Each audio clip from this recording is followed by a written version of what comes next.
Class 12 UP board के प्यारे विद्यार्थियों, स्वागत है आप सभी का शिवम लेक्चरर में। साहित्यिक हिंदी का पेपर है जो यूपी बोर्ड एग्जाम 2026 के लिए सबसे ज़्यादा महत्वपूर्ण है।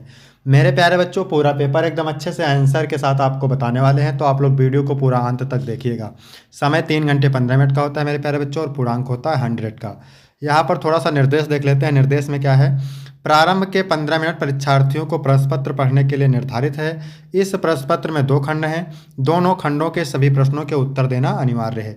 तो सभी लोग वीडियो को लाइक करेंगे, चैनल पर नए होंगे चैनल को सब्सक्राइब करेंगे, शेयर करेंगे।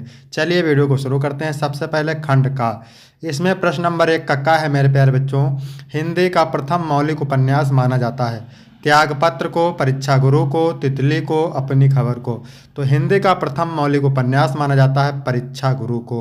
और परीक्षा गुरु के लेखक हैं मेरे प्यारे बच्चों लाला श्री निवास दास। कौन है? लाला श्री निवास दास। त्यागपत्र, त्यागपत्र मेरे प्यारे बच्चों किसकी रचना है? तो त्यागपत्र उपन्यास है जैनेन्द्र कुमार का। ठीक है। तितली उपन्यास है जयशंकर प्रसाद की। और अपनी खबर आत्मकथा है पांडे बेचन शर्मा उग्र की। अपनी कथा आत्मकथा है पांडे बेचन शर्मा उग्र की।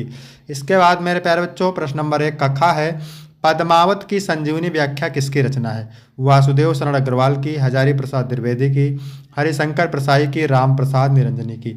तो पद्मावत की संजीवनी व्याख्या रचना है वासुदेव शरण अग्रवाल की। पहला ऑप्शन राइट हो जाएगा। यदि आपको इसका पीडीएफ चाहिए तो डिस्क्रिप्शन में टेलीग्राम की लिंक मिल जाएगी, वहां से टेलीग्राम ज्वाइन करेंगे तो आपको पीडीएफ मिल जाएगा। इसके बाद अगला प्रश्न है, धर्मवीर भारती का उपन्यास है परख है, गुनाहों का देवता है, कंकाल है, आखिरी चट्टान है।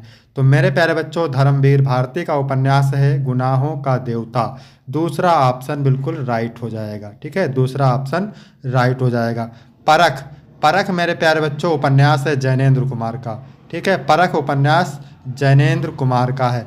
आखिरी चट्टान मोहन राकेश की रचना है। आखिरी चट्टान मोहन राकेश की रचना है। यहाँ पर देखिए कंकाल, तो कंकाल उपन्यास है मेरे प्यारे बच्चों जयशंकर प्रसाद का। इसके बाद अगला प्रश्न है, प्रश्न नंबर 1 का घा, फणीश्वरनाथ रेणु की कहानी है। लाल पान की बेगम, विषकन्या, पाजेब, चीफ की दावत। तो लाल पान की बेगम ये फणीश्वरनाथ रेणु की कहानी है। ठीक है। पाजेब मेरे प्यारे बच्चों जैनेन्द्र कुमार की रचना है। पाजेब जैनेन्द्र कुमार की रचना है। विषकन्या ओम प्रकाश शर्मा की रचना है। ठीक है, ये जासूसी उपन्यास है। विषकन्या ओम प्रकाश शर्मा का जासूसी उपन्यास है। चीफ की दावत ये भीष्म साहनी की कहानी है। भीष्म साहनी की कहानी है। इसके बाद अगला है, भाषा और आधुनिकता के लेखक हैं रामवृक्ष बेनीपुरी, जैनेन्द्र कुमार, वासुदेव शरण अग्रवाल, प्रोफेसर जी सुंदर रेड्डी। तो प्रोफेसर जी सुंदर रेड्डी भाषा और आधुनिकता के लेखक हैं। चौथा ऑप्शन राइट हो जाएगा। इसके बाद प्रश्न नंबर 2 का है, महादेवी वर्मा का प्रथम काव्य संग्रह है। तो निहार, रसिम, नीरजा, सांदगीत, ये चारों रचनाएं किसकी हैं मेरे प्यारे बच्चों? महादेवी वर्मा की हैं। लेकिन पूछा है प्रथम काव्य संग्रह, तो प्रथम काव्य संग्रह मेरे प्यारे बच्चों निहार है। प्रथम काव्य संग्रह निहार है। पहला ऑप्शन राइट हो जाएगा। अगला है, संयोगिता स्वयंवर की कहानी संग्रह है। संयोगिता स्वयंवर का कहानी संग्रह है, मतलब किसकी है? प्रेमचंद की है, जयशंकर प्रसाद का है, मुक्तिबोध का है, लाला श्री निवास दास का है। तो संयोगिता स्वयंवर कहानी है मेरे प्यारे बच्चों लाला श्री निवास दास का। चौथा ऑप्शन राइट हो जाएगा। इसके बाद अगला प्रश्न है, नरेंद्र शर्मा की रचना है प्रवासी के गीत, हंसमाला, प्लासवन। तो ये तीनों रचनाएं मोस्ट इंपॉर्टेंट हैं और ये नरेंद्र शर्मा की हैं। चौथा ऑप्शन राइट हो जाएगा। फिर अगला प्रश्न है, आवारा मसीहा के लेखक हैं अमृत राय हैं, अमृतलाल नागर हैं, यशपाल हैं, विष्णु प्रभाकर हैं। तो मेरे प्यारे बच्चों आवारा मसीहा के लेखक कौन हैं? आवारा मसीहा के लेखक हैं विष्णु प्रभाकर। चौथा ऑप्शन राइट हो जाएगा। इसके बाद अगला प्रश्न है मेरे प्यारे बच्चों, पैरों में पंख बांधकर किस विधा की रचना है? संस्मरण है, रेखाचित्र है, यात्रा वृत्तांत है, आत्मकथा है। तो यह यात्रा वृत्तांत विधा की रचना है और रामवृक्ष बेनीपुरी की रचना है। तो यहाँ तक हो गए आपके 10 बहुविकल्पीय प्रश्न। इसके बाद मेरे प्यारे बच्चों प्रश्न नंबर 3 है। क्या कह रहा है? निम्नलिखित गद्यांशों पर आधारित प्रश्नों के उत्तर दीजिए। ये गद्यांश 10 अंक का पूछा जाता है। गद्यांश के नीचे 5 प्रश्न होते हैं 2-2 अंक के। तो किसी भी गद्यांश को हल करने से पहले सबसे पहले उसके अच्छे से पढ़ते हैं। नस्तर तेज था, चुभन गहरी, पर मदर का कलेजा उससे अछूता रहा। बोली हिटलर बुरा था, उसने लड़ाई छेड़ी, पर उससे इस लड़की का भी घर ढह गया और मेरा भी। हम दोनों एक। मदर टेरेसा ने झूम में इतने गहरे डूबकर कहा कि जैसे मैं उनकी लड़की को छीन रहा था और उन्होंने पहले ही दांव में मुझे चारों खाने दे मारा। मदर चली गई। मैं सोचता रहा, मनुष्य के बीच मनुष्य ने कितनी दीवारें खड़ी की हैं। ऊंच दीवारें, मजबूत फौलादी दीवारें, भूगोल की दीवारें, जाति वर्ग की दीवारें, कितनी मनहूस, कितनी नगण्य और कितनी अजय। तो हम आपको बता दें मेरे प्यारे बच्चों, यहाँ पर देखो हिटलर शब्द मिल गया और क्या शब्द मिल गया, मदर शब्द मिल गया। तो आप समझ जाइए कि रॉबर्ट नर्सिंग होम चैप्टर से लिया गया है। तो पहला क्वेश्चन क्या पूछेगा, उपयुक्त गद्यांश के पाठ एवं लेखक का नाम। तो पाठ का नाम है रॉबर्ट नर्सिंग होम और लेखक का नाम है रॉबर्ट नर्सिंग होम। इसके बाद मेरे प्यारे बच्चों दूसरा प्रश्न है, क्या कह रहा है, मनुष्य ने मनुष्य के बीच किस प्रकार की दीवारें खड़ी की हैं। तो मनुष्य ने मनुष्य के बीच भेदभाव की दीवारें खड़ी की हैं। जिसे जीता ना जा सके वाक्य एक शब्द लिखिए तो उसे कहते हैं अजय। इसके बाद मेरे प्यारे बच्चों अगला प्रश्न है, प्रस्तुत गद्यांश में लेखक ने किस बात का संकेत किया है। तो प्रस्तुत गद्यांश में लेखक ने मानव की भेदभावना की ओर संकेत किया है। इसके बाद है अगला प्रश्न, रेखांकित अंश की व्याख्या। तो इसकी आप व्याख्या करना है। मनुष्य के बीच मनुष्य ने ही कितनी दीवारें खड़ी की हैं। ऊंची दीवारें, मजबूत फौलादी दीवारें, भूगोल की दीवारें, जाति वर्ग की दीवारें, कितनी मनहूस, कितनी नगण्य और कितनी अजय। तो करना है इसकी व्याख्या मेरे प्यारे बच्चों। तो व्याख्या देख लीजिए।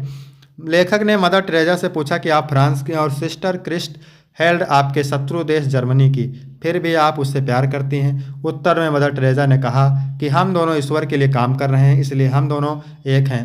उनके यहाँ उत्तर देकर जाने के बाद लेखक ने सोचा कि स्वार्थ परायण मनुष्य ने ही मनुष्य का पारस्परिक रूप से लड़ने के लिए भेदभाव की अनगिनत दीवारें खड़ी कर दी हैं, अन्यथा ईश्वर ने तो सबको समान ही बनाया है।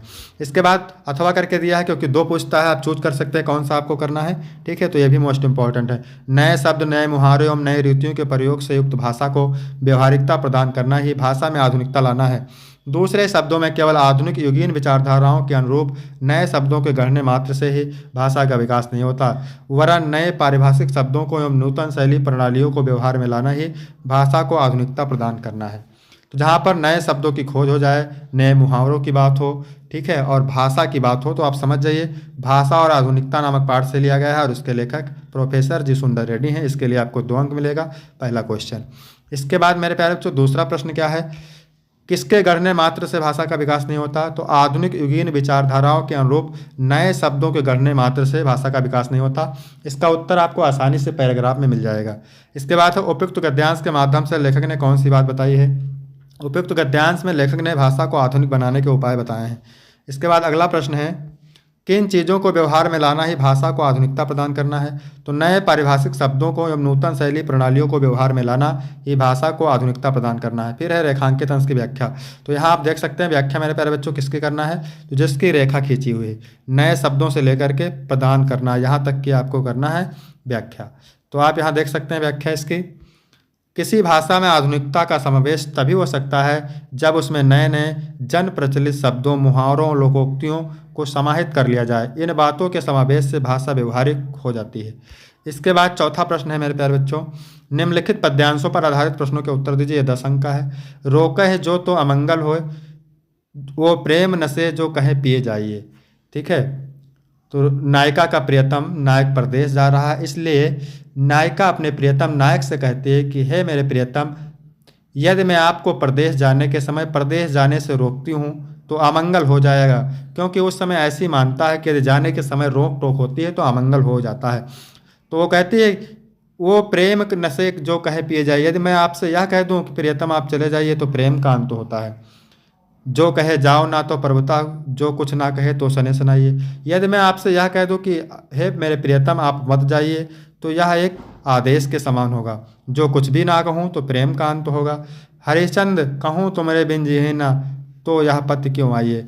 भारतेंद्र हरिश्चंद्र जी कहते हैं, फिर नायिका कहती है कि यदि मैं आपसे यह कह दूं कि मैं आपके बिना जीवित नहीं रह सकती तो भला आपको कैसे विश्वास होगा। तासो पयान समय तुमरे हम का कहें, आप ही हमें समझाइए। नायिका कहती है कि हे मेरे प्रियतम, आप ही हमें समझा कर बताइए कि आपके जाने के समय मैं आपसे क्या कहूँ। तो ये जो है प्रेम माधुरी से लिया गया है और भारतेंद्र हरिश्चंद्र कवि का नाम है। ठीक है, इसके बाद है नसाइए और पयान शब्द का अर्थ। नसाइए का मतलब समाप्त या खत्म करना, पयान का मतलब संदेश या सूचना। इसके बाद है प्रस्तुत पंक्तियों में कौन सा अलंकार, तो इसमें अनुप्रास अलंकार है। उपयुक्त पद्यांश में नायिका द्वारा जगत के किस रीत का वर्णन किया गया है। उपयुक्त पद्यांश में नायिका द्वारा जाते हुए किसी को पीछे से ना टोकने से संबंधित जगत की रीत का वर्णन किया गया है। इसके बाद है रेखांकित अंश की व्याख्या। तो व्याख्या मैंने पूरा बता दिया आपको। लास्ट लाइन की व्याख्या है, नायिका कहती है कि हे प्रियतम, आप ही समझाइए कि आपके जाने के समय मैं आपसे क्या कहूँ। इसमें भी अथवा करके दो पूछता है, आपको एक करना रहता है। ठीक है मेरे प्यारे बच्चों, तो इसको भी देख लेते हैं क्या है। जल पंजर गत अब अरे अधीर अभागे, वे ज्वलित भाव थे स्वयं तुझी में जागे। कैकेयी अपने मन को संबोधित करते हुए कहती है कि हे मेरे मन, कि हे मेरे शरीर के भीतर स्थित मन, घर में ही आग लगने वाले भाव तेरे अंदर जागे थे, इसलिए इस शरीर के भीतर जलने वाली आग में अब तू ही जल। इसके बाद कैकेयी तुरंत प्रश्न करती हुई कहती है, पर था केवल क्या ज्वलित भाव हुई मन में, क्या शेष बचा कुछ ना और जन्मे। क्या उस क्षण मेरे मन में ईर्ष्या का ही भाव भरा था, क्या मेरे हृदय में अन्य भाव विद्यमान नहीं था। कुछ मूल्य नहीं वात्सल्य मात्र क्या तेरा, पर आज अन्य सा हुआ वत्स भी मेरा। क्या मेरे हृदय में अन्य भाव विद्यमान नहीं था, पुत्र के प्रति मेरे मन में जो वात्सल्य भाव था, क्या उसका कोई मूल्य नहीं है। किंतु आज मेरा पुत्र पराया सा हो गया है। थूके मुझ पर त्रिलोक भले ही थूके, जो कहे जो कोई जो कह सके कहे क्यों चूके। ठीक है, कैकेयी कहती है कि कैकेयी पश्चाताप करते हुए कहती है कि भले ही तीनों लोग मुझ पर थूके, जिसके मन में जो कुछ आए वो कहें, और फिर मेरा तिरस्कार करने में कोई क्यों चूकेगा। लेकिन छीने ना मात्र पद किंतु भरत का मुझसे, किंतु भरत से मेरा माता का पद ना छीने। रे राम दुहाई करूँ और क्या तुझसे, हे राम दुहाई मैं और तुमसे क्या विनती करूँ। ठीक है, तो यहाँ पर देखिए ये कैकेयी का अनुताप से लिया गया है। मैथिली शरणगुप्त कवि का नाम है। दूसरा है रेखांकित अंश की व्याख्या। तो व्याख्या मैंने आपको बता ही दिया है। इसके बाद अगला प्रश्न है, अन्य सा हुआ वत्स भी मेरा का आशय स्पष्ट कीजिए। तो अन्य सा हुआ वत्स भी मेरा का आशय है कि जो माता अपने पुत्र की कल्याण कामना में रत हो, किंतु उसका पुत्र ही उस पर क्रोधित होकर उसे त्याग दे। कैकेयी कहती है कि यह मेरे लिए बहुत बड़ा दुर्भाग्य है, वही मेरा पुत्र पराया सा हो गया है। इस पद्यांश में कौन सा है मेरे प्यारे बच्चों, शांत रस है। इसके बाद अगला प्रश्न है, थूके मुझ पर त्रिलोक भले ही थूके का भाव स्पष्ट कीजिए। कैकेयी अपने कृत्य पर पछताती हुई कहती है कि भले ही तीनों लोग मुझ पर थूके, जिसके मन में जो कुछ आए वह कहे और मेरा तिरस्कार करे, किंतु मेरे माता का पद तिरस्कृत ना हो। इसके बाद मेरे प्यारे बच्चों 5 का का है, निम्नलिखित में से किसी एक लेखक का साहित्यिक परिचय देते हुए उनकी रचनाओं का उल्लेख कीजिए। 80 शब्द में लिखना है, 5 अंक का लिखना है। वासुदेव शरण अग्रवाल, प्रोफेसर जी सुंदर रेड्डी, हरिशंकर प्रसाई, इन तीनों में से मोस्ट इंपॉर्टेंट है, आप तैयार करेंगे। इसका वीडियो आपको जल्द ही मिल जाएगा। ठीक है, कवि का साहित्यिक परिचय देते हुए उनकी प्रमुख रचनाओं को लिखिए। 80 शब्द में है और 5 अंक का है। भारतेंद्र हरिश्चंद्र, महादेवी वर्मा, जयशंकर प्रसाद, तो इनका ही वीडियो आपको जल्द ही मिल जाएगा। कैसे लिखना है आपको पूरा डिटेल्स में बताएंगे। इसके बाद 6 नंबर प्रश्न है, पंचलाइट कहानी का सारांश 80 शब्द में, अथवा कहानी तत्वों के आधार पर खून का रिश्ता अथवा लाठी कहानी की समीक्षा कीजिए। ये भी 80 शब्द में है, अथवा करके दिया है, 5 अंक का है, तो इसका भी वीडियो आपको जल्दी मिल जाएगा। फिर 7 नंबर प्रश्न है, 100 पठित खंडकाव्य के आधार पर किसी एक खंडकाव्य के एक प्रश्न का उत्तर लिखिए। 80 शब्द में लिखना है, 5 अंक का है। तो ये खंडकाव्य है मेरे प्यारे बच्चों, अलग अलग जिले के लिए अलग अलग खंडकाव्य, तो इसको आप तैयार करेंगे जो खंडकाव्य आपके जिले में चलता हो। इसके बाद है खंड खा। तो प्रश्न नंबर 8 का क्या कह रहा है, निम्नलिखित संस्कृत गद्यांशों में से किसी एक का संदर्भ सहित हिंदी में अनुवाद कीजिए। तो मेरे प्यारे बच्चों 7 अंक आपको तभी मिलेंगे जब आप संदर्भ के साथ अनुवाद करेंगे। बौद्धिगे इमे सिद्धांता व्यक्तिगत जीवन से अभ्युत्थानाय प्रयुक्त आसन। बौद्ध युग में ये सिद्धांत व्यक्तिगत जीवन के लिए प्रयुक्त थे। परम आद इमे सिद्धांता राष्ट्राणाम परस्पर मैत्री सहयोग करणान विश्व बंधुत्व विश्व शांति चा साधन संत। किंतु आज ये सिद्धांत राष्ट्रों के परस्पर मैत्री और सहयोग के कारण विश्व बंधुत्व और विश्व शांति के साधन है। राष्ट्र नायक श्री जवाहरलाल नेहरू महोदय के प्रधानमंत्री काल में चीन देश के साथ भारत के मित्रता पंचशील सिद्धांत के आधार पर हुई थी, क्योंकि दोनों ही देश बौद्ध धर्म में निष्ठा रखते थे। आधुनिक संसार में पंचशील सिद्धांत को नवीन राजनीतिक स्वरूप ग्रहण कर लिया। आधुनिक संसार ने पंचशील सिद्धांत के माध्यम से नवीन राजनीतिक स्वरूप ग्रहण कर लिया है। संदर्भ लिखेंगे, प्रस्तुत गद्यांश हमारी पाठ्यपुस्तक संस्कृत के पंचशील सिद्धांता नामक पाठ से अवतरित है। इसके बाद मेरे प्यारे बच्चों अथवा करके दिया है, ये भी मोस्ट इंपॉर्टेंट है। यथोप उपकरणवा तथैव जीवनम तथैव ते जीवनम स्यात्। जिस प्रकार एक साधन संपन्न धनिक का जीवन होता है उसी प्रकार तुम्हारा भी जीवन होगा। याज्ञवल्क्य ने कहा, जिस प्रकार एक साधन संपन्न का साधन संपन्न धनिक का जीवन होता है, उसी प्रकार तुम्हारा भी जीवन होगा। अमृतस्व तू नासस्त वित्तेन इति, यानी धन अमृता प्राप्त की आशा नहीं है। सा धन नहीं, धन अमृता प्राप्त की आशा नहीं है। सा मैत्री उवाच, वो उस मैत्री ने कहा, एन अहम ना मृताशयाम किम अहम तेन कुर्याम, यानी जिससे मैं अमर ना हो सकूंगी उससे मैं लेकर क्या करूंगी। यदेव भगवान केवल अमृत साधनम जानाति तदेव में ब्रूहि, हे भगवान यदि केवल अमृता प्राप्त के साधन को जानते हैं उसे हमें बताएं। याज्ञवल्क उवाच, याज्ञवल्क ने कहा, प्रिय ना सती तुम प्रिय भाष्य, प्रिय तुम पहले भी मेरी प्रिय रही हो और अब भी प्रिय अर्थात अच्छी लगने वाली बातें कर रही हो। यही उपविश व्याख्यास्याम ते अमृत साधनम, आओ बैठो मैं तुमसे अमृता प्राप्त के साधन की व्याख्या करता हूँ। संदर्भ लिखेंगे, प्रस्तुत गद्यांश हमारी पाठ्यपुस्तक संस्कृत दिग्दर्शिका के आत्मज्ञ एवं सर्वज्ञ नामक पाठ से अवतरित है। इसके बाद खा दिया हुआ है, इसको देखेंगे। निम्नलिखित संस्कृत श्लोकों में से किसी एक का संदर्भ से हिंदी में बात कीजिए, भी वैसे है सेम। प्रीणात यह सुचरित पितरम सा पुत्रो, जो पुत्र अपने पिता को अच्छे आचरण से प्रसन्न करे, ठीक है, जो पिता को अपने अच्छे आचरण से प्रसन्न करे ऐसा पुत्र। यद भर्तृयो हिमत इच्छति तत् कलन्नम, जो स्त्री अपनी पति का ही हित चाहती हो ऐसी स्त्री। तत्र मित्र आपद सुखे चा समक्रियद, और जो मित्र सुख और दुख, जो सुख और दुख में समान व्यवहार करता हो ऐसा मित्र। एतत्रयम जगत पुण्यकृतो लभन्ते, इन तीनों को संसार में पुण्यशाली लोग ही पाते हैं। तो संदर्भ कैसे लिखेंगे, प्रस्तुत श्लोक हमारी पाठ्यपुस्तक संस्कृत के सुभाषित रत्नार नामक पाठ से अवतरित है। अथवा करके देख सकते हैं यहाँ पे। आया लाजानुच्चे पथि वचनम आकर्ण ग्रहणी, यानी घर के बाहर खील बेचने वाले के द्वारा ऊंचे स्वर में खील लो के शब्दों को जैसे ही मेरी दीन मुख वाली पत्नी ने सुनी, अपने बच्चों के कानों को संभाल कर अच्छी तरह से बंद कर लिया और मुझ दरिद्र पर आंसुओं भरी नजर डाली। वह बात मेरे हृदय में कांटों की तरह चुभ गई, उसे निकालने में आप ही सक्षम हैं। संदर्भ लिखेंगे, प्रस्तुत पद्यांश हमारी पाठ्यपुस्तक संस्कृत के भोजस्योदारम नामक पाठ से अवतरित है। ठीक है, इसके बाद मेरे प्यारे बच्चों 9 नंबर प्रश्न है। क्या कह रहा है, निम्नलिखित में से किन्हीं 2 प्रश्नों के उत्तर देना है, 4 अंक मिलेंगे। तो मोस्ट इंपॉर्टेंट प्रश्न है, प्रश्नों को आप तैयार करेंगे। इसके बाद 10 का का, खा और गा है, श्रृंगार अथवा करुण रस, यमक अथवा संदेह अलंकार, चौपाई अथवा कुंडलीय छंद। तो इसका भी वीडियो आपको जल्दी मिल जाएगा। फिर 11 नंबर प्रश्न है, निम्नलिखित में से किसी एक विषय पर निबंध लिखिए। तो आप ये निबंध तैयार करेंगे, मोस्ट इंपॉर्टेंट है, 9 नंबर के हैं। इसके बाद 12 का पहला है, नयनम का संधि विच्छेद ने प्लस अनम होता है, कलाविव का संधि विच्छेद होता है कलो प्लस यू। इसके बाद मेरे प्यारे बच्चों वृद्धा का संधि विच्छेद होता है वृद्ध प्लस धा। इसके बाद मेरे प्यारे बच्चों खा नंबर प्रश्न है, निम्नलिखित में से किसी एक पद में समास का नाम लिखिए। तो प्रतिदिनम में अव्ययभाव समास है, चक्रपाण में बहुव्रीहि समास है, अनुदिनम में बहुव्रीहि समास है। इसके बाद 13 नंबर प्रश्न है, किसी व्यवसाय के लिए बैंक से ऋण लेने के लिए एक पत्र लिखिए, मोस्ट इंपॉर्टेंट है। अथवा अपनी गली मोहल्ले की नालियों की समुचित सफाई के लिए नगर निगम के स्वास्थ्य अधिकारी को पत्र लिखिए। इसके बाद 14 का पहला है, निम्नलिखित में से किसी एक शब्द के धातु एवं प्रत्ययों का योग स्पष्ट कीजिए। तो बलवान में बल शब्द है, मतु प्रत्यय है। गतिमान में गत शब्द है, मतु प्रत्यय है। श्रीमती में श्री शब्द है, मतु प्रत्यय है। निम्नलिखित में से किसी एक शब्द का प्रत्यय लिखना है। तो प्रभुता में प्रभु शब्द है और तल प्रत्यय है, ठीक है, प्रभु शब्द है और तल प्रत्यय है।